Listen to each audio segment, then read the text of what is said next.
नमस्कार दोस्तों, स्वागत है आप सभी का। सबसे पहले निवेदन करेंगे कि आप चैनल को सब्सक्राइब करें, वीडियो को लाइक करें। दोस्तों, सीज फायर केवल 2 दिन चला। पाकिस्तान और अफगानिस्तान के बीच जिस अमन की बात हो रही थी, वो अमन शुक्रवार को बम की आवाज में तब्दील हो गया। नॉर्थ वजीरिस्तान के मीर अली इलाके में एक सुसाइड अटैक हुआ। 7 पाकिस्तानी सैनिक मारे गए और जवाब में पाकिस्तान ने अफगानिस्तान के पख्तीका और स्पिन बोल्डक पर एयर स्ट्राइक कर दी। पर निशाना क्या था? आतंकी या मासूम नागरिक? 3 अफगान क्रिकेटर सिबगतुल्ला, हारून और कबीर आगा मैदान में खेल के लिए उतरे थे, लेकिन पाकिस्तान की मिसाइल ने उनका आखिरी मैच खेल दिया और अब पूरा अफगानिस्तान गुस्से में है। राशिद खान ने ट्वीट किया, this is barbaric, civilian lives are not collateral. Afghan cricket board ने पाकिस्तान के साथ त्रिकोणीय सीरीज से खुद को वापस ले लिया, लेकिन असली सवाल ये है, क्या ये सिर्फ एक सीमा पार संघर्ष है या यह उस नए भू राजनीतिक शतरंज का पहला चाल है जहां खेल के मैदान से युद्ध के मैदान तक भारत का नाम लिया जा रहा है?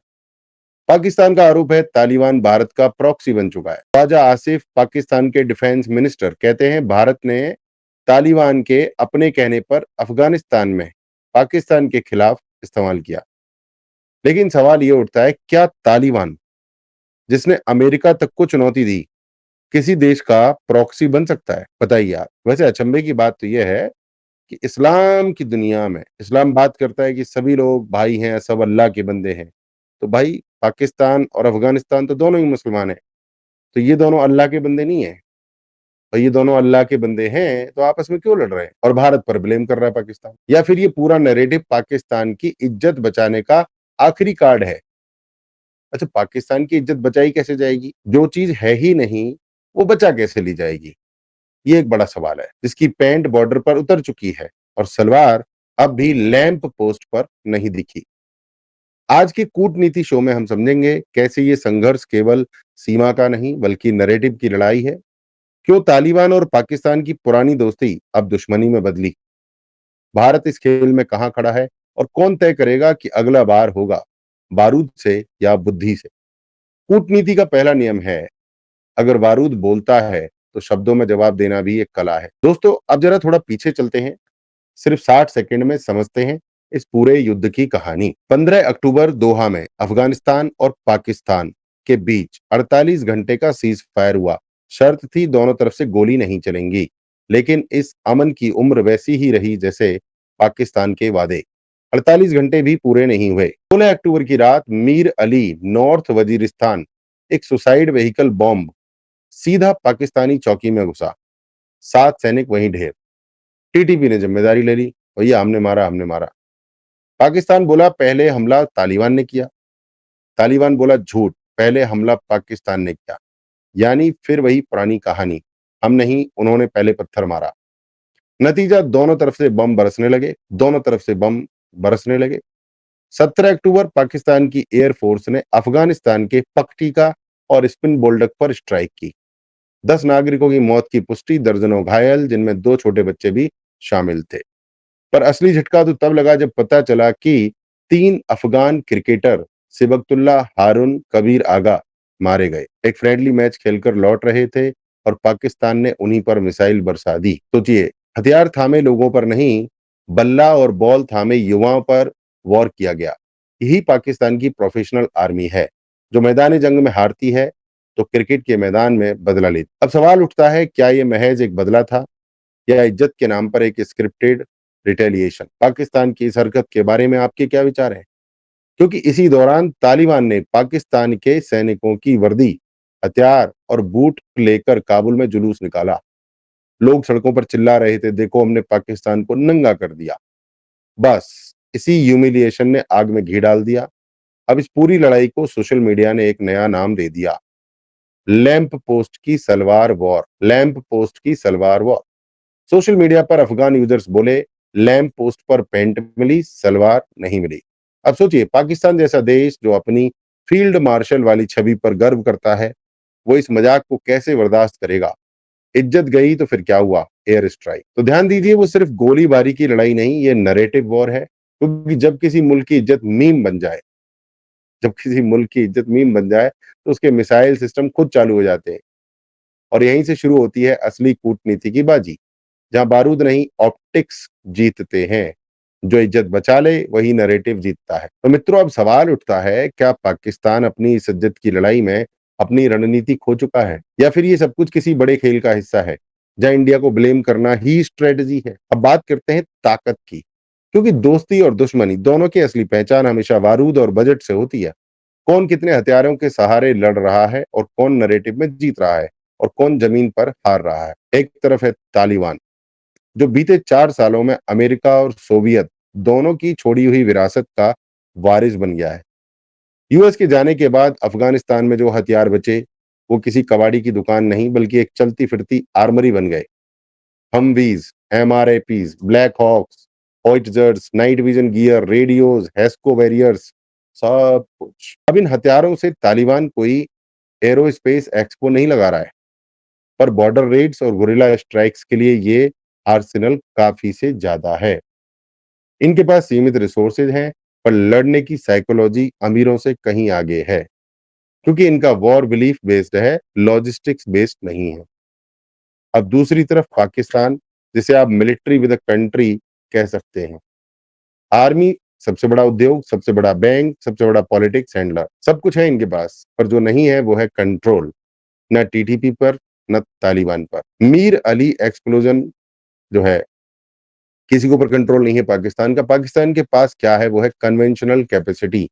पर जिस तरह का एनिमी अब सामने है, वो टेक्स्ट बुक वाला दुश्मन नहीं है। तालिबान ने लड़ाई के नियम ही बदल दिए हैं। जहां पाकिस्तान सर्जिकल स्ट्राइक से अपना गुस्सा निकालता है, वहीं तालिबान इन्फिल्ट्रेशन और ह्यूमिलिएशन से जवाब देता है। ये एसिमेट्री ही आज इस्लामाबाद की असली कमजोरी है। दोस्तों, सैन्य विज्ञान कहता है, जिस लड़ाई में ताकत बराबर ना हो, वहां मनोवैज्ञानिक बढ़त डिसीजिव बन जाती है। तालिबान का एडवांटेज है टेरेन, फेमिलियरिटी और गुरिल्ला इंस्टिक्ट। पाकिस्तान का एडवांटेज है एयर स्ट्राइक रीच और फॉरेन बैकिंग। लेकिन दोनों के बीच जो कमी है, वो है ट्रस्ट डेफिसिट और स्ट्रेटेजिक कोहेरेंस। इस कमी को पाटना दोनों देशों के लिए ही संभव नहीं हो पा रहा है। दोस्तों, अब गौर कीजिए, हथियार की दौड़ में पाकिस्तान आगे है, पर माइंडसेट की लड़ाई में तालिबान बाजी मार रहा है। क्योंकि जो आदमी मरने को तैयार है, उससे जीतने के लिए सिर्फ मिसाइल नहीं, मन भी मजबूत होना चाहिए। और यही वजह है कि 2025 में अफगानिस्तान के आसमान में ड्रोन की गड़गड़ाहट जितनी खतरनाक नहीं, पाकिस्तान की खामोशी उससे भी ज्यादा डरावनी है। क्योंकि जो मुल्क अपने ही बनाए राक्षसों से लड़ने में व्यस्त है, वो बाहर किसी भी मोर्चे पर कभी नहीं जीत सकता। और यही हाल पाकिस्तान का है, और बहुत बुरा हाल है पाकिस्तान का, जो कि इंटरनेशनल मॉनेटरी फंड से हमेशा भीख मांगता रहता है। तो सवाल ये नहीं कि किसके पास ज्यादा हथियार हैं, सवाल ये है किसके पास ज्यादा इरादा है। और इतिहास हमेशा इरादे वालों के साथ खड़ा होता है, हथियार वालों के नहीं। अभी ये लड़ाई सिर्फ सीमाओं तक सीमित है, पर इसकी गूंज अब दिल्ली तक सुनाई दे रही है, क्योंकि इस नैरेटिव की गहराई में इंडिया का नाम पहली बार खुलेआम लिया गया है। मित्रों, बात करते हैं ताकत की, क्योंकि दोस्ती और दुश्मनी दोनों की असली पहचान हमेशा बारूद और बजट से होती है। तो अभी तक की सूचना के आधार पर आपके क्या विचार हैं दोस्तों? क्या भारत वास्तव में तालिबान को कंट्रोल कर रहा है? क्या पाकिस्तान की बात सही है कि अफगानिस्तान भारत का चमचा बन गया है?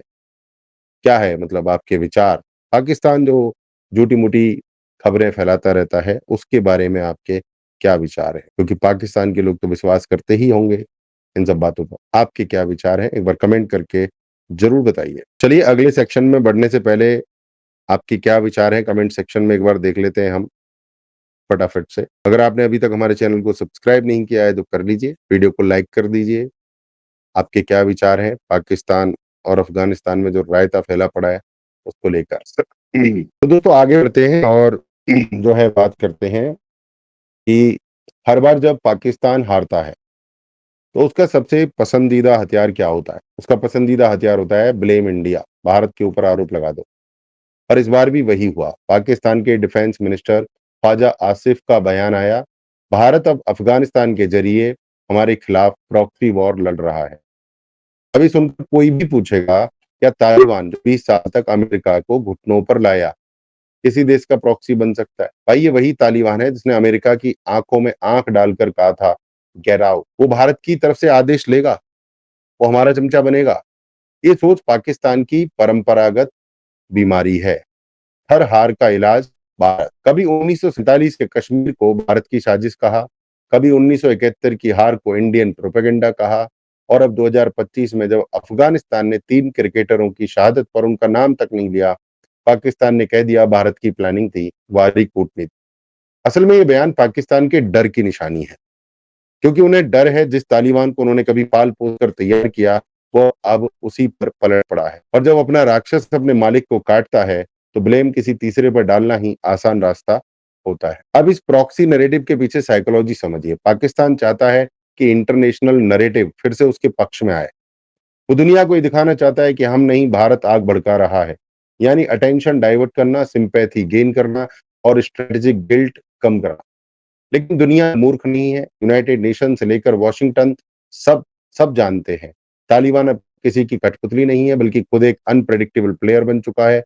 और इंडिया, वो अपनी किताब का खेल खेलता है, स्मार्ट साइलेंस। भारत ने अभी तक एक भी आधिकारिक बयान नहीं दिया है, सिवाय इसके कि हम सिविलियन डेथ्स की निंदा करते हैं। बस यही डिफरेंस है। जहां पाकिस्तान माइक पर चीखता है, वहां भारत क्वाइटली स्ट्रेटेजाइज करता है। जो लाउड है वो न्यूज़ बनता है, जो साइलेंट है वो पॉलिसी बनता है। भारत ने तालिबान से ना कभी दोस्ती मांगी, ना दुश्मनी निभाई। हमने अफगानिस्तान में स्कूल्स, हॉस्पिटल्स, क्रिकेट एकेडमीज बनाई, क्योंकि हम वहां आइडियोलॉजी नहीं, इंफ्रास्ट्रक्चर छोड़ते हैं। और यही पाकिस्तान को सबसे ज्यादा खटकता है। पाकिस्तान जानता है भारत गन से नहीं, गुडविल से अफगानिस्तान में जगह बना चुका है। और आज जब वहां भारत का नाम इज्जत से लिया जाता है, तो इस्लामाबाद में बेचैनी बढ़ना लाजमी है। एक देश भविष्य बनाता है, दूसरा देश बदला बनाता है। और जब बदला हार बन जाए, तो प्रॉक्सी का रोना होता है। सच्चाई ये है कि भारत को ब्लेम करना पाकिस्तान की फॉरेन पॉलिसी का हिस्सा बन चुका है, क्योंकि उनको पता है, अपने घर में लगी आग का सच अगर दुनिया जान गई, तो इमरान से लेकर मुनीर तक सबका ताज उतर जाएगा। भारत को किसी प्रॉक्सी की जरूरत नहीं है, क्योंकि भारत खुद ही पावर का प्रिंसिपल है। हमारा प्रॉक्सी है ट्रुथ, विजन और धर्मा। और जो भारत को प्रॉक्सी कहे, वो खुद अपने मालिकों की कठपुतली होता है। बात करते हैं उस देश की जो शांति में भी शक्ति देखता है। शांति में भी शक्ति, और शक्ति में भी शांति। बात करते हैं भारत की। जब बाकी दुनिया आग बुझाने की कोशिश करती है, भारत पहले हवा का जो रुख है उसे देखता है।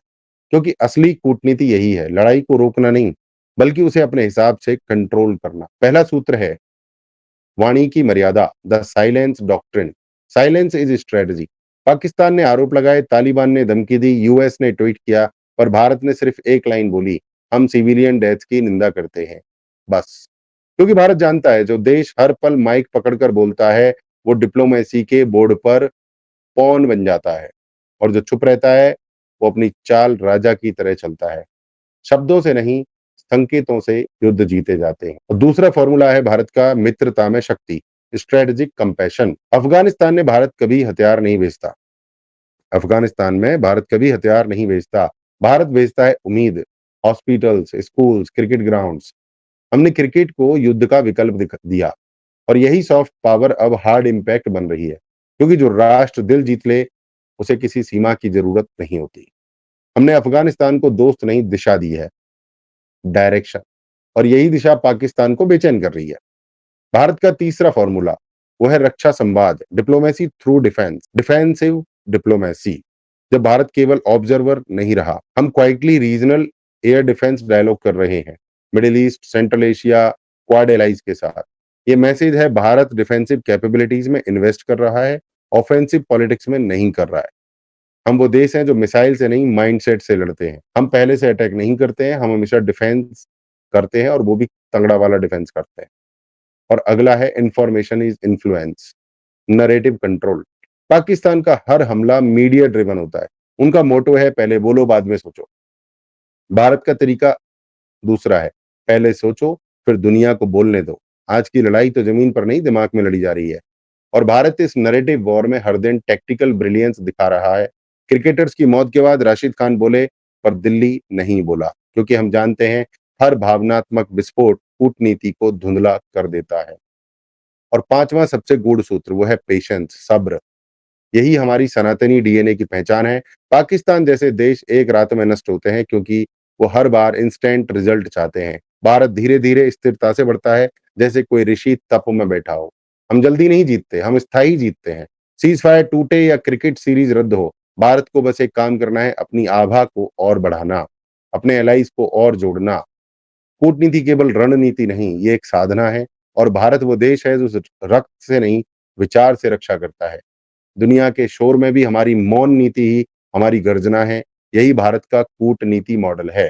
कंट्रोल्ड फायर, आग भी जलती रहे पर घर भी उजाला पाए। अब बात करते हैं आने वाले 3 महीनों की, क्योंकि हर कूटनीतिक कहानी की असली परीक्षा भविष्य में होती है। जब शब्दों की जगह रणनीतियां ले लेती हैं और बयानों की जगह परिणाम बोलते हैं, अब ये लड़ाई सिर्फ गोला बारूद की नहीं, ये एक जियोपॉलिटिकल टाइमलाइन बन चुकी है और आने वाले 90 दिन पूरा दक्षिण एशिया बदल सकते हैं। पहला रास्ता है सीज फायर रीबॉर्न। दोनों देशों की आर्थिक हालत खराब है, पाकिस्तान आईएमएफ की चपेट में है, तालिबान को दुनिया से कोई एड नहीं मिल रही, कतर में चल रही शांति वार्ता अगर सिंबॉलिक नहीं रही तो टेम्पररी ट्रूस वापस लौट सकती है। लेकिन ध्यान रखिए, सीज फायर असली शांति नहीं होगी, ये सिर्फ थकान की नींद होगी और इस दौरान भारत को करना होगा back channel building, Afghan traders, cricketers और सिविल सोसाइटी के साथ। इंडिया को अपना ट्रस्ट डीपर करना होगा क्योंकि भविष्य की स्टेबिलिटी भारत से ही आएगी। दूसरा सिनेरियो क्या हो सकता है अगले 3 महीने में? Proxy escalation. पाकिस्तान अगर डोमेस्टिक ह्यूमिलिएशन छुपाना चाहता है तो वो नैरेटिव को और गर्म करेगा।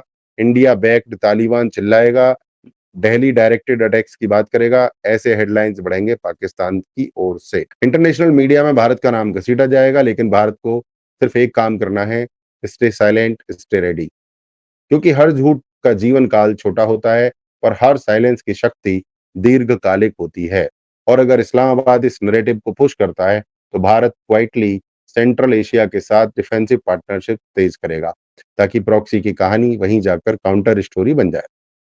तीसरा ऑप्शन क्या हो सकता है अगले 3 महीने में? वो है द रेड जोन। अगर पाकिस्तान ने एग्रेशन जारी रखा तो मेजर गौरव आर्य जिसे एनालिस्ट भी कह चुके हैं और भी कह चुके हैं, बलूचिस्तान में आग लगेगी। और जब बलूचिस्तान बोलेगा तो इस्लामाबाद की बुनियाद हिलेगी। अंदर से एथनिक फॉल्टीनेस, बाहर से इकोनॉमिक कोलैप्स और ऊपर से डिप्लोमेटिक आइसोलेशन। और ये तीसरा फ्रंट पाकिस्तान को अफगानिस्तान से ज्यादा महंगा पड़ेगा। भारत को इस स्थिति में शेर नहीं, शक्ति शून्य डिप्लोमेसी करनी होगी। कूटनीति, शक्ति शून्य कूटनीति, यानी पावर दिखे नहीं पर महसूस होनी चाहिए। स्ट्रेटेजिक पेशेंस के साथ इंडिया सिर्फ एक काम करे, देखे, इंतजार करे और जीते। सबसे बेस्ट तरीका है और हम यही करते आए हैं। तीनों रास्तों में एक चीज कॉमन है, भारत की स्थिरता। क्योंकि भारत उस संत की तरह है जो केओस में भी ध्यान में बैठा हो। तालिबान, पाकिस्तान, अमेरिका, चीन सब अपने मोहरे चला रहे हैं, पर भारत सिर्फ एक मंत्र जप रहा है, धर्मा इज डेस्टिनी। हमारी विदेश नीति रिएक्शन से नहीं, रियलाइजेशन से चलती है। हम उन युद्धों में शामिल नहीं होते जहां कोई विजेता नहीं होता। हम वो युद्ध लड़ते हैं जहां हर हारने वाला भारत की नीति से सीख लेता है। और इसलिए आने वाले 3 महीनों में दुनिया में कोई भी आग भड़के, भारत को सिर्फ एक काम करना है, कंट्रोल्ड फायर। जहां दूसरों की लौ विनाश करे, वहां हमारी ज्योति दिशा दे। यही है कूटनीति, जहां शक्ति शांति की साधना बन जाती है, जहां युद्ध एक विकल्प नहीं, एक अवसर बन जाता है अपनी नीति दिखाने का। भारत बोलेगा कम, करके दिखाएगा ज्यादा, क्योंकि हम केवल देश नहीं है, हम हैं सिविलाइजेशनल स्ट्रेटजिस्ट। इसी के साथ दोस्तों, जय सनातन, वंदे मातरम, भारत माता की